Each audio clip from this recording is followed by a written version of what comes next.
नमस्कार, ईवा 24 के ताजा तरीन के साथ मैं शैलेंद्र। सबसे पहले प्रमुख खबरें। वरिष्ठ भाजपा नेता और मीसाबंदी केशव प्रसाद पांडे का निधन, गार्ड ऑफ ऑनर देकर दी गई अंतिम विदाई। नगर निगम अमले ने खन्ना चौराहे में 35 दुकानों को ढहाया। मामूली विवाद पर पड़ोसी युवकों ने अधेड़ पर किया टांगी से हमला और नशे में चूर एक युवक आग की चपेट में आया। हाथ में पेट्रोल लेकर जला रहा था सिगरेट। इन खबरों सहित अन्य खबरें विस्तार से। नगर निगम द्वारा आज खन्ना चौराहे में 35 दुकानों को ढहा दिया गया, जिसका दुकानदारों ने विरोध जताया है। नगर निगम प्रशासन ने आज खन्ना चौराहे से लेकर स्टेट बैंक के बीच 35 दुकानों को अतिक्रमण के नाम पर ढहा दिया। दुकानदारों ने बताया कि इसका केस हाई कोर्ट में चल रहा है। इसके बावजूद भी निगम प्रशासन ने बिना किसी सूचना के ही दुकानों को ढहा दिया, जिससे उनके रोजगार की समस्या अब सामने आएगी, क्योंकि पिछले कई वर्षों से दुकानदार वहीं पर रहकर अपना व्यवसाय करते थे। दुकानदारों ने अपने रसीद की कॉपी भी दिखाई, पर नगर निगम को इसका कोई फर्क नहीं पड़ा। उन्होंने कहा कि बाकायदा टैक्स जमा किया करते थे। मगर निगम प्रशासन का कहना है कि अतिक्रमण के कारण आवागमन में बाधा होती थी, इसलिए नगर निगम ने यह निर्णय लिया है। आप खुद सुनिए क्या कहना है व्यापारियों और नगर निगम के अधिकारियों का। नाम कृष्णकांत नामदेव। कोई किसी प्रकार की कोई न नोटिस दिया गया है, ना ही हम लोगों को कुछ जानकारी है। शनिवार को माने अलाउंस किया गया है और इसके बाद आज जो है बिना बताए तोड़ दिया गया। सारी दुकानों को तोड़ा जा रहा, हम लोगों को मौका तक नहीं दिया गया है। और जबकि कायदे से जब दुकान गिराई जाती है तो उसके पहले नोटिस जारी की जाती है, नोटिस दिया जाता है, 10 दिन 15 दिन का समय दिया जाता है। ये पूरा राजनीति के तहत साजिश के तहत ये दुकानें हम लोगों की तोड़वाई जा रही। और ये बताइए, हम लोगों ने भूमि का 80,000 रुपये उस समय दिया था, उसका पैसा अब दुकान टूट जाएगी तो वो तो पैसा हम लोगों को नहीं मिलेगा। जो हमने आज से पहले हमारे पिताजी ने घर बेच करके ये 80,000 रुपये जो है तो इसको खरीदा था, मात्र जमीन का 80,000 रुपये दिया था। और ये हम लोगों ने सेट अपने से बनवाया है। ये हम लोगों ने चतुर्वेदी से लिया था। अब वो क्या कह रहे हैं? वो किसी प्रकार का वो न जवाब दे रहे हैं, ना वो खड़े होने के लिए तैयार हैं। उन्हीं लोग तो साजिश है। दस्तावेज है आपके पास? दस्तावेज हम लोगों को आज तक जो है किराया नामा दिया गया, मात्र रसीद दी गई, बस हो गया हर महीने। और 97 में जब बूढ़ा आया है तब हम लोगों का जो है तो कागजात जो मिला भी था, इनके पिताजी दिए थे, वो सब नष्ट हो गए। कितना किराया दे रहे थे? आज वर्तमान में हम इनको 1,000 रुपये दे रहे हैं। जब हमारे पिताजी लिए थे 35 रुपये लगता था। 35 रुपये इनकी भूमि का हम दे रहे थे, 35 रुपये।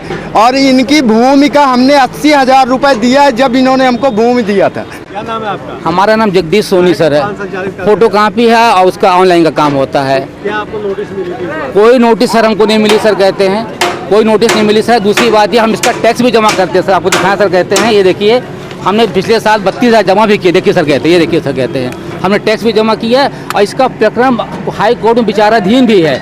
यहाँ हमको खाली करने के लिए बोले थे, तो चूंकि हम मुकदमा हार गए थे तो हाई कोर्ट में उन्होंने की अपील की है सर। इसके बाद भी इनसे हम कई मरतबा मिले कि सर ऐसा करिए, आप तो जो तो ज़मीन का किराया ज़्यादा बढ़ा लीजिए या हमको ज़मीन बेच दीजिए, कहते हैं जो आपका वर्तमान रेट हमसे आप ले लीजिए, कहते हैं। लेकिन इन्होंने आश्वासन दिया। मैं कल तक मिलने गया, इनके पास गया तो भी हमको आश्वासन दिए थे, लेकिन कुछ नहीं हुआ। जबकि इनकी ज़मीन पीछे नहीं है, पीछे ज़मीन खन्ना साहब की है, जिनकी स्टेट बैंक है।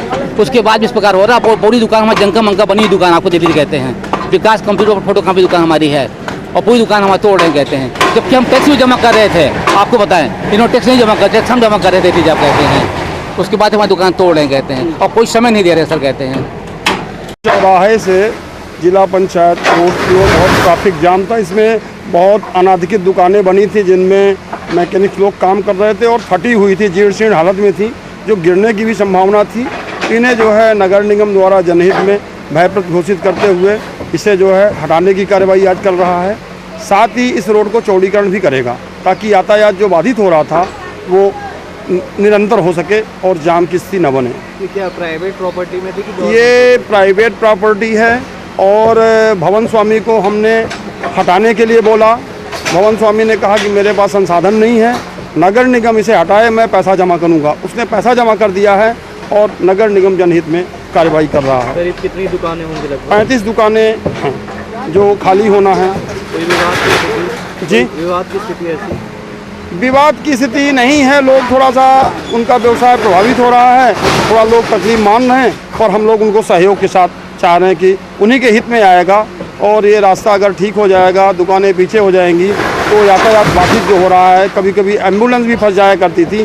काफ़ी दिनों से कार्रवाई चल रही थी, उसी के हित में आज इन भयप्रद दुकानों को हटाया जा रहा है और रास्ते को चौड़ा भी किया जाएगा। सारी दुकानें प्राइवेट लैंड पे है, सारी दुकानें। अभी जो कार्रवाई चल रही वो प्राइवेट लैंड की है, निजी स्वामित्व के हैं। उनको हटाने के लिए बोला गया था, चिट्ठियाँ लिखी गई थी, पर उनने अपनी असमर्थता जारी करी और फिर हमने कहा कि भाई इसमें इतना खर्चा लगेगा, आप पैसा जमा करिए। उन्हें पैसा जमा कर दिया है, तब नगर निगम जनता के हित में ये काम कर रहा है। ये कौन है जिनकी? भारतीय जनता पार्टी के वरिष्ठ नेता केशव प्रसाद पांडे का आज निधन हो गया, जिन्हें गॉर्ड ऑफ ऑनर देकर अंतिम विदाई दी गई। रीवा भारतीय जनता पार्टी के वरिष्ठ नेता, जनसंघ के संस्थापक और मीसाबंदी बड़ी हरदी के रहने वाले केशव प्रसाद पांडे का आज दुखद निधन हो गया। इस अवसर पर उन्हें प्रदेश सरकार की ओर से गॉर्ड ऑफ ऑनर दिया गया। साथ ही अंतिम संस्कार के लिए नियमानुसार 10,000 रुपए की सहायता राशि प्रदान की गई। केशव प्रसाद पांडे उन नेताओं में से थे जिन्होंने पार्टी के लिए अपना पूरा जीवन समर्पित कर दिया। 1975 से 1977 तक इमरजेंसी के दौरान किसी भी प्रकार की गतिविधियां नहीं होती थी। उसके बाद 2 फरवरी 1977 को जब पहली बार पद्मधर पार्क में आम जनसभा हुई तो जिन नेताओं ने जनता को संबोधित किया उसमें केशव प्रसाद पांडे भी शामिल थे। उन्होंने कभी भी पार्टी की विचारधारा को नहीं छोड़ा। हालांकि राजनीतिक रूप से उन्होंने कोई चुनाव नहीं जीता। उन दिनों केशव प्रसाद पांडे मऊगंज विधानसभा से चुनाव लड़ा करते थे, लेकिन इसके बावजूद उन्होंने कभी हार नहीं मानी और जीवन भर पार्टी की सेवा में लगे रहे। उनका अंतिम संस्कार बनारस में किया जाएगा। आदरणीय पांडे जी जनसंघ के जमाने से लेकर आज तक पार्टी की अनवरत सेवा करते रहे। पूरा जीवन लोकहित में उनका समर्पित था। संघर्ष इस प्रकार से किया उन्होंने पार्टी को आगे बढ़ाने के लिए कि जब वो स्वयं रीवा में सभा किया करते थे और ये प्रांत के उपाध्यक्ष थे, रिक्शे में बैठकर ये अनाउंस किया करते थे कि आज सायंकाल 4 बजे प्रदेश के उपाध्यक्ष आदरणीय केशव प्रसाद पांडे जी एक बहुत बड़ी आम सभा को संबोधित करेंगे। कुर्ता बदल देते थे, धोती बदल के दूसरा कुर्ता धोती पहन के पद्मधर पार्क के मंच में आदरणीय केशव प्रसाद जी भाषण दिया करते थे। उस दिन से लेकर और आज तक वो चलते चलते चलते पंडित दीनदयाल जी के सिद्धांत को आत्मसात करते हुए चरे वेद कितने उतार चढ़ाव उन्होंने जीवन में देखा और पार्टी को पुष्पित पल्लवित करने में पूजनीय केशव प्रसाद पांडे जी की अहम भूमिका रही। वो ये कहा करते थे कि मुझे प्रसन्नता होती है कि आज पार्टी फल फूल रही है और आज हमारे रीवा जिले की 8 की 8 सीट भारतीय जनता पार्टी की झोली में गई। कार्यकर्ताओं को देखता हूं तो बड़ी प्रसन्नता होती है। इसी तरह से कार्यकर्ताओं का मनोबल बढ़ाते थे और उनके कार्यकाल में ही प्रदेश से लेकर हमारे जिले में बहुत उतार चढ़ाव आए।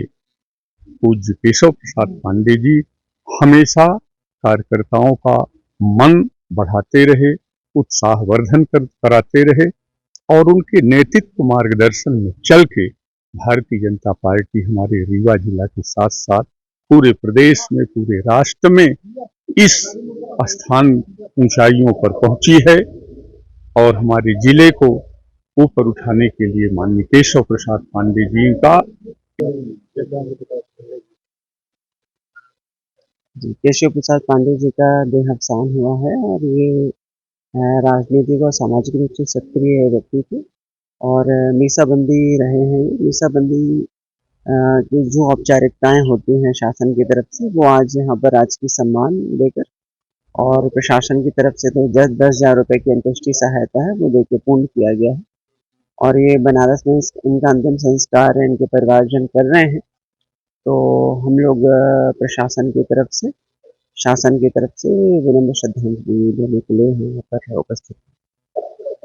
अज्ञात कारणों के चलते शराब के नशे में चूर एक युवक ने खुद को आग के हवाले कर दिया। घटना के संबंध में रामविलास पांडे ने बताया कि उन्हें कुछ जानकारी नहीं है कि अनुराग ने ऐसा क्यों किया। बताया जा रहा है कि अनुराग मलाईगमा थाना लौर का रहने वाला था। शराब पीकर घर से निकला था और फिर कैसे मनिकवार पहुंच गया इसकी जानकारी नहीं है। मनिकवार पहुंचकर उसने एक बोतल पेट्रोल लिया और बीच सड़क में बैठकर शराब पीने लगा। इसी दौरान पेट्रोल हाथ में लिए होने के कारण सिगरेट जलाई तो आग लग गई और धू धू कर जलने लगा। इसके बाद स्थानीय लोगों ने अनुराग को संजय गांधी अस्पताल भिजवाया। आपको बता दें कि ठीक एक दिन पहले ही ऐसी घटना प्रकाश में आई थी, जिसमें गाड़ी में पेट्रोल डालने के बाद युवक के जैकेट में पेट्रोल के छींटे पड़ गए और उसने भी सिगरेट जलाने के लिए माचिस जलाई थी। इस दौरान आग लग गई थी। आज की ये घटना किन कारणों से घटी है, इसके बारे में अनुराग पांडे और उसके पिता चाचा कुछ खास बता नहीं पाए। को नहीं मालूम। उनके पिताजी हमको फ़ोन किए थे लगभग 6 बजे कि ऐसी ऐसी घटना हुई, आपको मालूम हुआ कि नहीं हुआ।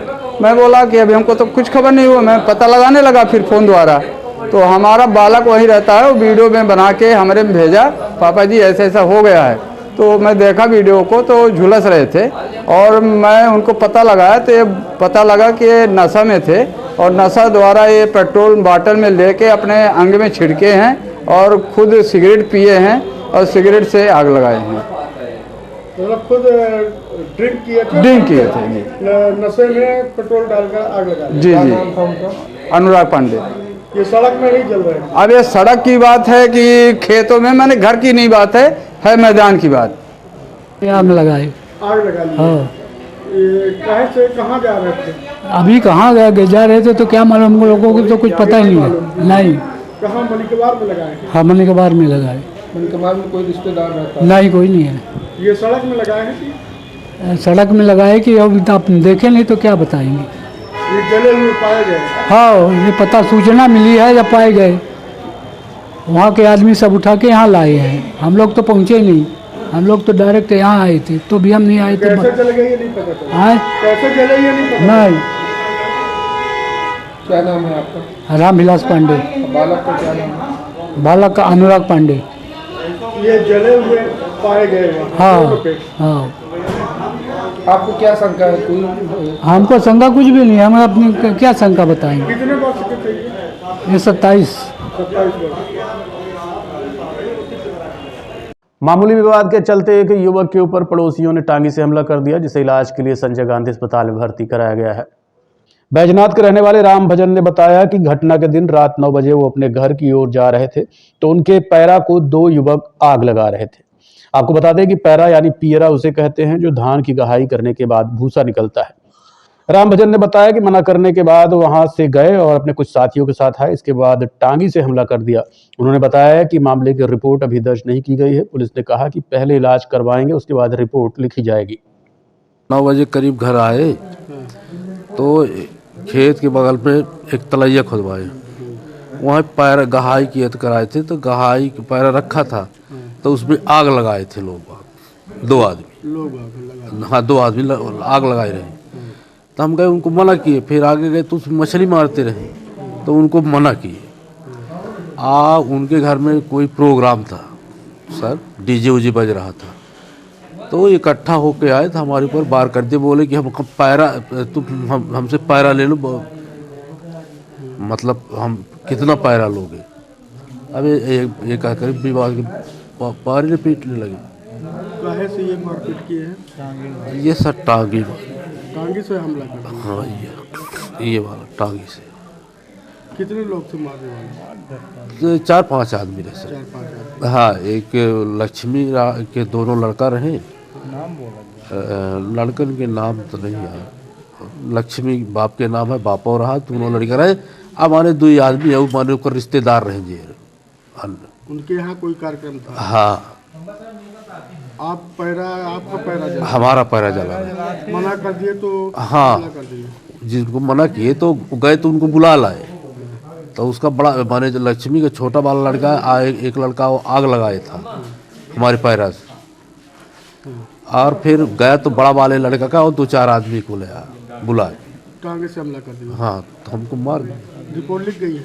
रिपोर्ट अभी नहीं लिखी सर। क्या बोले सर? हम तो बेहोशी हालत में थे तो ले गए वहाँ, तो बोले कि पहले हॉस्पिटल जाओ, दवाई कराओ, इसके बाद। सिटी कोतवाली थाना अंतर्गत चिकान टोला में युवक का हाथ में तलवार लिए वीडियो वायरल हुआ है। सिटी कोतवाली थाना अंतर्गत चिकान टोला में एक युवक हाथ में तलवार लिए हुए मोहल्ले के लोगों को गाली गलौज करते डरा रहा है। हालांकि वीडियो देखकर पता चल रहा है कि उसका व्यक्तिगत झगड़ा है, जिससे मोहल्ले के रहवासी भयभीत हैं। युवक के तलवार लहराने का वीडियो सोशल मीडिया में वायरल कर दिया गया। रहवासियों द्वारा इसकी सूचना सिटी कोतवाली पुलिस को दी गई। खबर लिखे जाने तक पुलिस मौके पर नहीं पहुंची थी।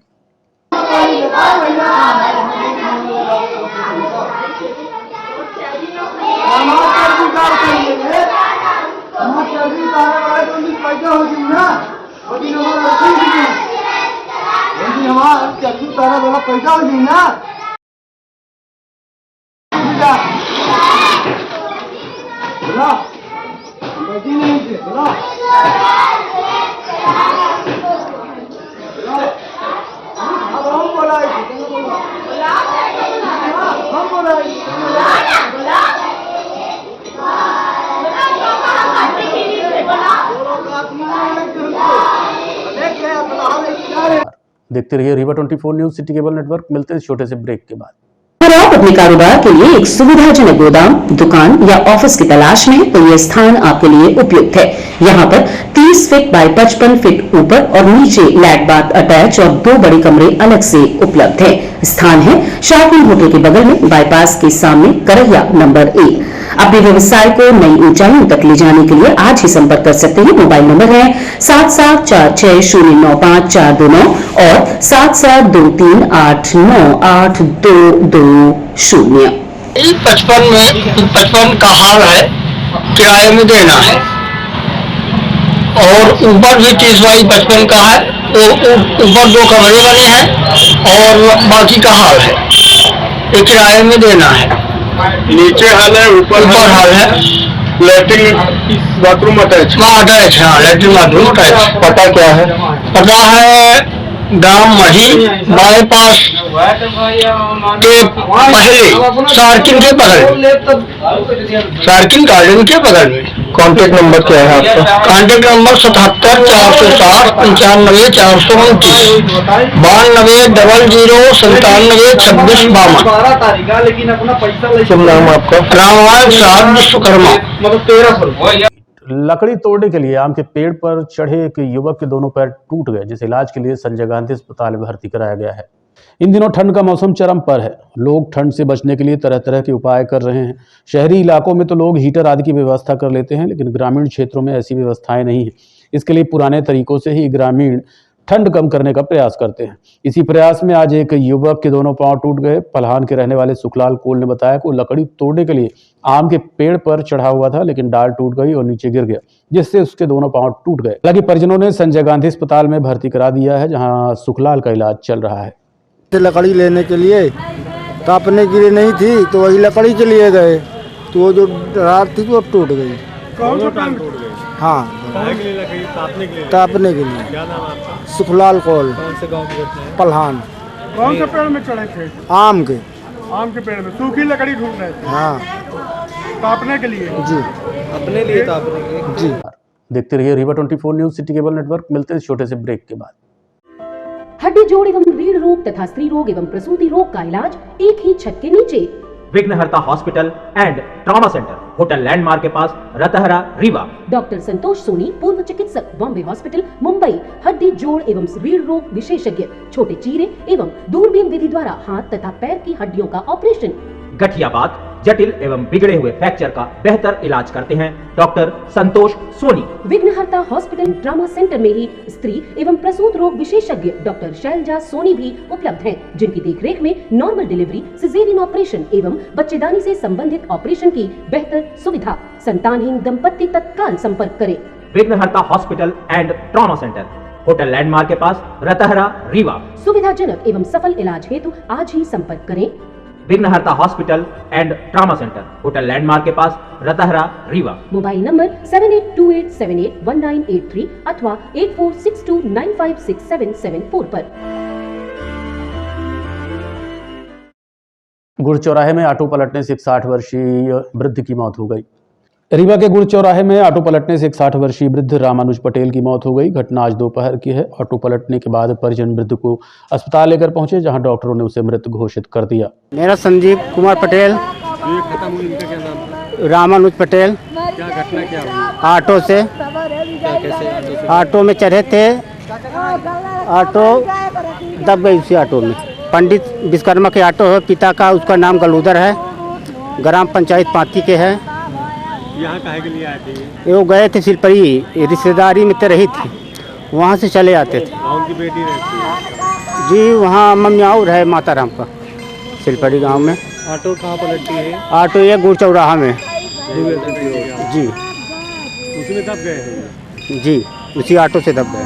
बैटरी वाला ऑटो था? नहीं, ऑटो वाला कहाँ है अभी? ऑटो वाला चला गया, वो चला गया। आज के अंक में इतना ही। देखते रहिए रीवा 24 न्यूज़। नमस्कार।